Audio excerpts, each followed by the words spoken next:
Let's discuss the Ukraine crisis in some more detail now. Joining me live from New York is Peter Zalmayev. He's the director of Eurasia Democracy Initiative, which seeks to promote understanding of the former Soviet Union.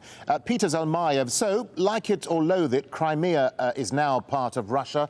It's effectively been annexed. How is Ukraine likely to come to terms with losing Crimea, do you think? Well, at this point, I think what is important is for Ukraine to continue to be a viable state and to prevent disintegration. I think the announcement by the government in Kiev just today that it would be withdrawing its military from Crimea and the offer of demilitarization of Crimea, I think is a signal that Kiev is desperately trying to find ways to de-escalate the situation, to get a firm commitment from Moscow that it would not invade Ukraine's southern and eastern parts.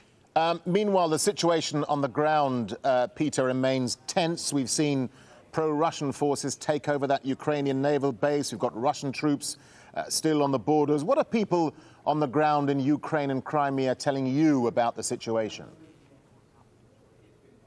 Well, the situation is indeed very tense. You know, there was a killing of a Ukrainian soldier just yesterday, and also an ethnic Crimean Tatar, known for his pro-Ukraine stance, was found dead also yesterday. So there is a widespread fear that Vladimir Putin may be considering annexing other parts of Ukraine, not just eastern parts, but also parts adjacent to Crimea, in order to find a way to supply Crimea with vital resources such as fresh water and electricity, both of which Crimea sorely lacks.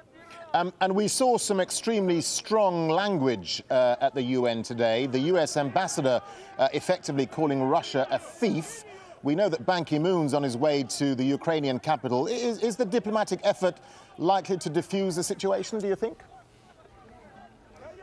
Well, of course, an effort must be made, but so far Russia has refused to engage diplomatically. We just heard that the OSCE, the Organization for Security and Cooperation in Europe, met in Vienna, and all 57 of its members, but Russia voted for an observation mission to be sent to Ukraine. So Russia has dug deeply in its heels, and it is very difficult to see how a diplomatic effort can start bearing fruit in the immediate future.